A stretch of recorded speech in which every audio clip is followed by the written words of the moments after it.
여러분, 밤하늘의 별자리를 본 적 많으시죠?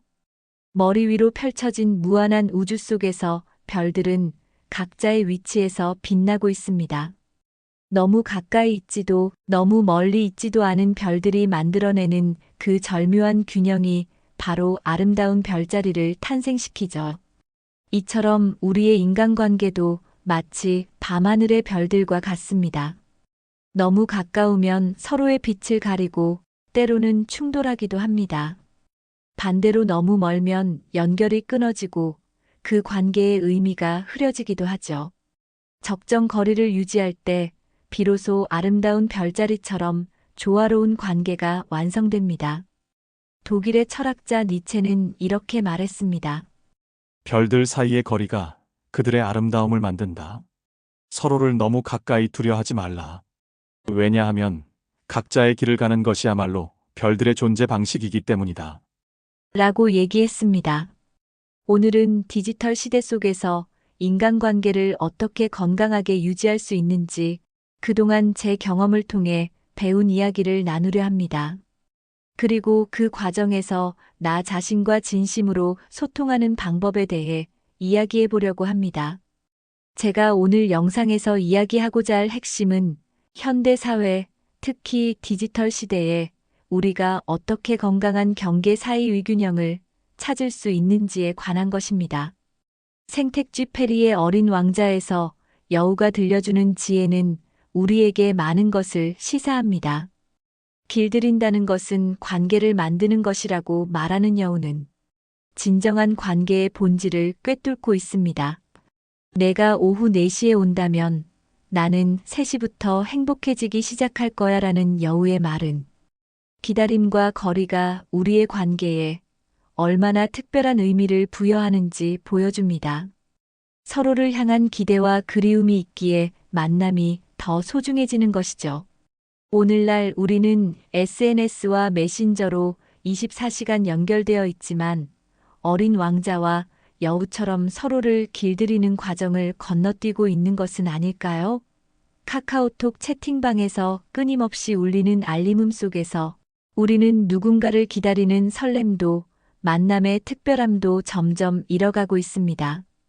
여우가 말했듯이 사람들은 더 이상 아무것도 모른다고 할 수 있을지 모릅니다. SNS와 메신저 앱이 보편화된 지금 우리는 그 어느 때보다 연결되어 있지만 역설적으로 진정한 소통과 이해는 더 어려워진 것 같습니다. 디지털 세상에서도 진정성 있는 관계를 맺는 방법, 건강한 경계를 설정하는 실천법, 그리고 미래기술 시대의 인간관계에 대한 통찰이 여러분께 도움이 되길 바랍니다. 오늘의 주제가 마음에 드시나요? 그렇다면 좋아요, 구독, 알림 설정 꼭 한번 눌러주세요. 그러면 제가 영상을 만드는데 큰 힘이 됩니다. 제가 중학교 때부터 알고 지내온 오랜 친구들과의 개 모임이 있었습니다. 하지만 카카오톡이라는 새로운 소통 기술과 함께 모든 것이 완전히 달라졌습니다. 처음에는 가끔 안부만 묻고 살았는데 어느 순간 단체 채팅방이 생기면서 모든 것이 변화했죠. 서로 멀리 살고 있어서 가끔 만나면 반갑고 좋았던 친구들이었습니다. 하지만 온라인에서 매일 5년 넘게 만나다 보니 친구의 모든 것을 다 알게 되더라고요. 카톡이라는 새로운 소통 방식은 처음에는 참 좋았습니다. 오랫동안 연락하지 못했던 친구들과 쉽게 소통할 수 있어 설렘 가득했죠. 1년에 한두 번 만나던 우리는 이제 매일 같이 대화하고 서로의 일상을 들여다보게 되었습니다. 그런데 시간이 지날수록 이상한 변화가 찾아왔어요. 처음엔 안부를 묻고 서로를 걱정하던 대화가 점점 더 깊숙한 개인사로 파고들기 시작했습니다. 누가 얼마를 벌고, 누구 자녀가 어디 대학을 갔고, 누구 남편이 어떻다더라. 라는 말로 카톡방이 시끄러웠습니다. 그리고 더 불편했던 건 평소 카톡에서 시간을 많이 보내는 친구들의 대화가 시작되면 그냥 단톡에 들어가지 못하고 눈팅만 해야 한다는 것이었어요. 왜냐고요? 중간에 잘못 끼어들면 정말 피곤해지기 때문이었습니다. 그래서 나중에 몰아서 보기도 하고 그냥 건너뛰기 하는 경우가 많았었죠. 그리고 가끔 단톡방에서는 이런 대화가 오가며 방 분위기가 안 좋아지기도 했습니다. 야, 요즘 너희 딸 캐나다 갔지? 유학비 많이 들겠다. 아니, 대출 좀 받고 고생은 좀 하지만 뭐 어쩌겠어. 교육이 중요하니까. 우리 애는 그냥 서울에서 다녀. 굳이 멀리 보낼 필요 없더라고. 집도 가깝고. 에이, 그래도 외국 나가면 경험도 넓어지잖아. 우리 조카도 미국 갔는데 영어 완전 늘었다더라. 이런 대화가 반복되다 보니 자연스럽게 비교와 경쟁심이 쌓이기 시작했습니다. 처음엔 아무렇지 않았지만 시간이 지나면서 점점 부담감으로 다가왔죠. 그 비교와 평가의 무게가 점점 무거워졌습니다. 어느 순간 그 채팅방은 우리 모두에게 부담스러운 공간이 되어버렸어요. 마치 투명한 유리 속에 갇힌 것처럼 내 삶의 모든 순간이 누군가의 시선에 노출되는 기분이었죠. 친구들의 대화 속에서 은근한 비교, 미묘한 질투, 숨겨진 경쟁심을 느끼기 시작했습니다. 매일 쏟아지는 메시지 알림음이 점점 부담으로 다가오기 시작했어요. 채팅방을 열 때마다 가슴이 무거워지고 읽지 않은 메시지를 보는 것 자체가 스트레스로 다가왔죠. 이것이 바로 관계 번아웃의 신호였습니다. 심리학자들은 이를 과잉 친밀성의 역설이라고 부릅니다.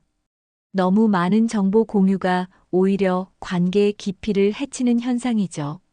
매일같이 상대방의 일상을 들여다보고 모든 생각과 감정을 공유하면서 우리는 어느새 서로를 평가하고 비교하는 미묘한 경쟁 관계로 들어서게 됩니다. 관계 번아웃은 직장에서의 번아웃과 마찬가지로 인간관계에서 오는 지속적인 압박과 스트레스로 인해 감정적, 정신적 에너지가 고갈되는 상태를 말합니다. 이런 상태가 되면 관계에 대한 냉소적인 태도, 감정적 거리두기, 관계 효능감의 저하 등이 나타납니다. 전문가들은 관계 번아웃이 발생하는 주요 원인으로 지나치게 관계에 몰입하거나 상대의 요구에 과도하게 반응하는 태도를 꼽습니다. 직장에서의 번아웃과 유사하게 인간관계에서도 모든 것을 완벽하게 유지해야 한다는 압박감이 쌓이면서 결국 감정적 소진에 이르게 됩니다. 이런 상태에 빠지면 자신도 모르게 관계를 피하거나 상대에게 무관심해지는 냉소적 태도를 보이게 됩니다. 더불어 관계 효능감이 저하되어 내가 이 관계를 잘 유지할 수 없다는 무력감에 빠지기도 합니다. 이와 같은 상황에서 벗어나기 위해 전문가들은 먼저 관계 거리두기의 필요성을 강조합니다. 관계에 지나치게 몰두하지 않고 각자에게 적절한 공간과 시간을 부여하는 것이 중요합니다. 때로는 단체 모임에서 잠시 빠져나와 자신만의 시간을 가지는 것이 필요합니다. 한 예로 단체 채팅방의 과도한 참여로 인해 감정적 소진을 느끼는 경우 알림을 끄거나 모임 참석 빈도를 줄이는 것이 도움이 됩니다. 처음에는 친구들의 시선이 부담스럽고 소외감이 느껴질 수 있지만 장기적으로는 심리적 안정감을 되찾을 수 있습니다. 실제로 관계 번아웃을 겪은 후 단체 모임에서 잠시 빠져나온 사람들은 시간이 지날수록 자신의 삶에 더 집중할 수 있게 되었다고 이야기합니다. 오랜만에 만난 친구들도 적당한 거리가 오히려 더 편하다고 느끼는 경우가 많습니다. 결국 인간관계에서도 무리하게 끌어안기보다 적절한 거리에서 서로를 존중하는 것이 지속 가능한 관계의 핵심이라는 점을 강조합니다. 저도 한참 동안 관계 번아웃을 겪었습니다. 너무 많은 사람들과 관계를 유지하려고 노력하다 보니 지칠 대로 지쳐버렸죠. 친구들의 작은 말 한마디에도 예민해지고 단체 채팅방에서 쏟아지는 대화에 마음이 무거워졌습니다. 결국 그 부담감에서 벗어나고 싶어 핑계를 대면서 개모임에서 빠져나왔습니다. 단체 채팅방을 나오고 모임 참석을 줄이니 처음엔 친구들의 시선이 무겁게 느껴졌습니다. 아니, 우리가 뭐 잘못이라도 했나? 저 친구 요새 왜 저래? 예전엔 안 그랬는데. 라는 이야기를 다른 친구로부터 전해 들었죠. 저를 향한 미묘한 거리감이 느껴졌습니다. 그때는 제 선택이 잘못된 건가 하는 생각도 들었습니다. 하지만 곧 깨달았죠. 저는 더 이상 남들의 시선에 얽매이지 않기로 하고 대신 제 삶에 집중하기로 했습니다. 그때부터 평생 미뤄왔던 일들을 하나씩 시작하고 오래전부터 읽고 싶었던 책들도 읽으며 시간을 보냈습니다. 그렇게 하루하루를 바쁘게 살다 보니 자연스럽게 불편했던 친구들과의 관계도 잊게 되더군요. 물론 그 과정이 결코 쉽지는 않았습니다. 하지만 시간이 지나면서 친구들도 우리가 적당한 거리를 두는 것이 오히려 편하다는 걸 느꼈는지 요즘은 가끔 만나니 더 반갑다며 서로를 이해하는 분위기로 바뀌었습니다. 그리고 단톡방이 없어져 너무 편하다는 얘기를 했습니다. 지금 우리는 각자의 공간을 존중하면서도 진심으로 다가갈 수 있는 관계를 만들어가고 있습니다. 미국의 심리학자 셰리 터클은 그녀의 저서 함께 있는 고독에서 디지털 연결이 가져온 역설에 대해 이야기합니다.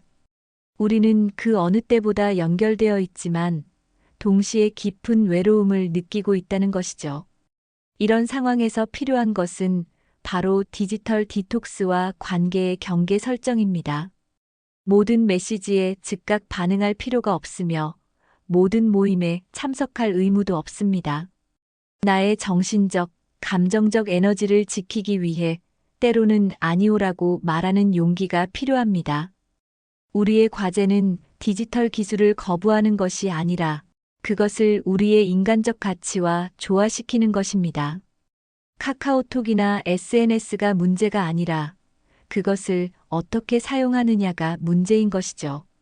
기술을 우리의 도구로 사용하되 그것에 지배당하지 않는 삶의 지혜가 필요합니다. 나를 지키기 위해, 내 마음의 평화를 위해 거리를 두기는 꼭 필요합니다. 저도 친구들과의 개 모임에서 빠져나올 때 처음엔 죄책감이 들었습니다. 내가 이기적인 걸까? 왜 내가 먼저 친구들과의 관계를 밀어내야만 하는 걸까? 하는 생각들이 머릿속을 맴돌았죠. 하지만 곧 깨달았습니다. 때로는 거리두기가 관계를 보호하는 유일한 방법일 수 있다는 것을요.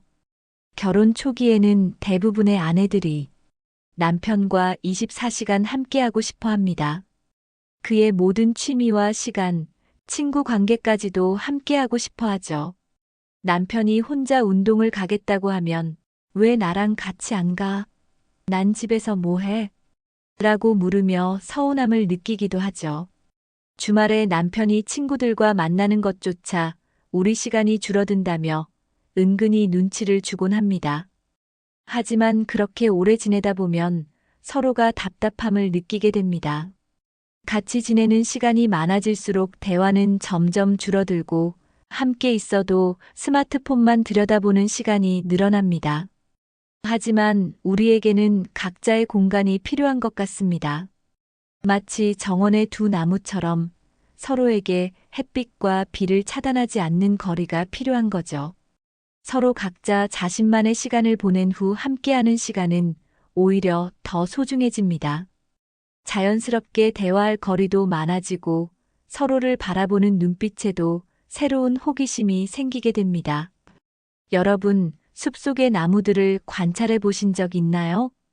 건강한 숲에서 나무들은 서로 너무 가깝지도 너무 멀지도 않게 자라고 있습니다. 각자의 공간에서 뿌리를 내리고 자신만의 방식으로 성장하죠. 하지만 그 뿌리들은 땅 밑에서 미세하게 연결되어 영양분과 정보를 주고받습니다. 이것을 나무의 인터넷이라고도 부른다고 합니다. 독일의 생태학자 페터 볼레베는 그의 책 숲의 지혜에서 이렇게 설명합니다. 나무들은 서로의 자리를 침범하지 않으면서도 위기 상황에서는 영양분을 나누는 놀라운 균형을 이루고 있습니다. 각자 독립적이면서도 연결된 방식으로 생존하는 것입니다. 우리의 인간관계도 이와 같았습니다. 때로는 거리를 두는 것이 오히려 더 깊은 이해와 존중으로 이어질 수 있다는 걸 깨달아야 합니다.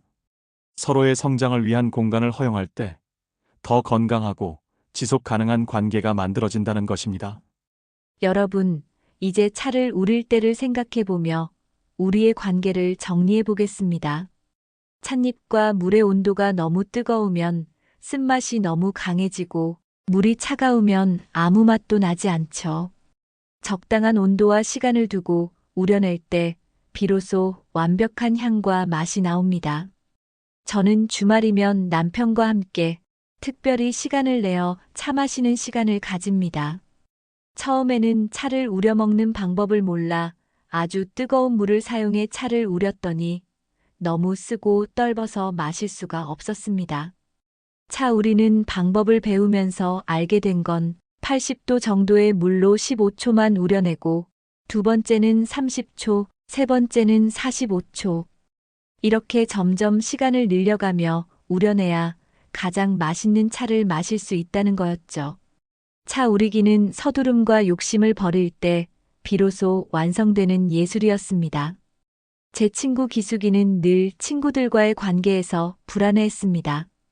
친구가 메시지를 읽고 바로 답장하지 않으면 왜 연락이 없지? 내가 뭐 잘못했나? 혹시 화났나? 라는 생각으로 끊임없이 걱정하며 지나친 집착으로 오히려 관계를 망치곤 했죠. 하루에도 몇 번씩 괜찮아? 왜 답장이 없어? 라는 메시지를 보내다가 결국 친구들이 부담스러워하는 악순환에 빠졌습니다. 그런 친구를 위해 생일날 저는 특별한 선물로 찻잎과 예쁜 차 도구 세트를 선물했습니다. 그리고 저희 집에서 함께 차를 마시면서 이런 얘기를 해주었습니다. 차 우릴 때처럼 우리 관계도 적절한 거리와 시간이 필요해. 너무 빨리 다가가면 쓴맛이 나고 너무 멀리 있으면 아무 맛도 안 나. 상대방에게도 너 자신에게도 숨 쉴 공간을 주는 게 중요해. 그리고 실제로 차를 우리는 과정을 보여주었어요. 첫 번째는 짧게 우려 맛을 보고 두 번째는 조금 더 오래 두어 더 깊은 맛을 느끼는 과정을 함께 하면서 말이죠. 기수가 봐봐. 서두르지 않고 기다릴수록 더 깊은 맛이 나오지? 관계도 마찬가지야. 당장 깊은 관계를 원한다고 서두르면 오히려 관계가 쓰디쓴 맛으로 변할 수 있어. 기숙이는 이제 친구들과의 관계에서 많이 달라졌다고 합니다. 자신의 메시지에 늦게 친구들이 답장해도 괜찮다고 했으며 바빠서 만남을 뒤로 미뤄도 이해하게 되었다고 했습니다. 심리학자들이 사회적 관계를 유지할 수 있는 수가 약 150명 정도라고 합니다. 그 중에서도 정말 친밀한 관계는 15명 내외, 가장 깊은 관계는 5명 정도에 불과하다고 합니다. 예를 들어 초등학교 때 반 친구들 모두와 똑같이 친했던 기억이 있으신가요? 대부분은 몇몇 친구와 더 자주 어울리고 깊이 대화했던 경험이 있을 겁니다. 나머지 친구들은 같이 수업 듣고 간단히 인사하는 정도였을 겁니다. 이처럼 인간관계에서도 자연스럽게 깊이를 구분하고 있는 것이죠. 많은 사람들이 모든 인간관계를 같은 수준으로 유지하려다 보니 오히려 지치는 경우가 많습니다. 관계의 깊이에 따라 다른 수준의 교류와 경계를 설정하는 것이 중요하다고 전문가들은 강조합니다. 심리학적으로 볼 때 인간관계를 효과적으로 유지하려면 다음과 같은 구조를 고려할 필요가 있다고 했습니다. 5명 정도가 가장 깊은 생각과 감정을 나눌 수 있는 사람들입니다.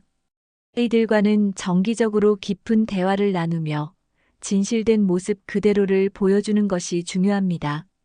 친밀한 15명 내외는 정기적으로 교류하며 일상을 공유하는 사람들입니다.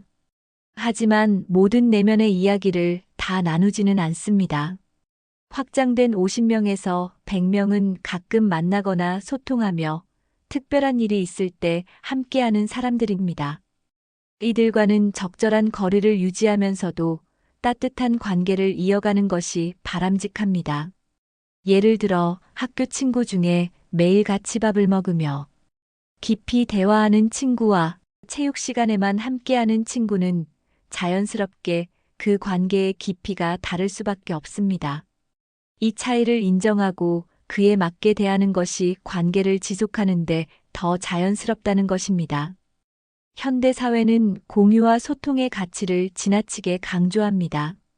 SNS의 발달로 인해 자신의 일상과 생각을 끊임없이 표현하고 공유하는 것이 마치 의무처럼 여겨지기도 합니다. 하지만 전문가들은 모든 것을 말로 표현해야만 관계가 유지되는 것은 아니라고 말합니다. 심리 전문가들은 침묵의 힘을 강조합니다. 미국의 심리치료사 칼 로저스는 대부분의 사람들은 듣지 않는다. 그들은 단지 대답할 준비를 하고 있을 뿐이다. 이는 경청의 중요성을 강조하는 말로, 진정한 경청은 상대방의 말을 그대로 받아들이고 존중하는 태도에서 시작된다는 것입니다. 예를 들어 친구와 이야기할 때 자신의 생각을 바로 말하지 않고 잠시 침묵하며 들어보세요. 그러면 친구가 더 깊은 이야기를 꺼낼 때가 많습니다. 전문가들은 말을 많이 해야만 가까워지는 것이 아니라 경청을 통해 오히려 깊이 있는 관계를 만들어갈 수 있다고 조언합니다. 이처럼 우리는 인간관계에서 지나친 공유보다는 침묵과 경청을 통해 서로의 깊이를 존중하는 것이 더 건강한 관계를 만드는 방법이라고 강조합니다. 오늘 이야기 어떻게 들으셨나요? 인간관계 속에서 적절한 거리를 유지하는 것이 얼마나 중요한지, 그리고 그 거리가 우리 삶에 어떤 변화를 가져오는지 생각해 볼 수 있는 시간이었길 바랍니다. 여러분도 자기 자신만의 관계 거리두기 방식을 찾아보세요. 나와 타인을 모두 존중하며 스스로를 지키는 방법을 배우는 것이 중요합니다. 오늘 이 이야기가 여러분의 인간관계에도 작은 도움이 되었으면 합니다. 영상이 마음에 드셨다면 구독과 좋아요, 알림 설정도 잊지 말아주세요. 여러분의 소중한 댓글은 제게 큰 힘이 됩니다. 여러분의 생각이나 경험도 댓글로 남겨주세요.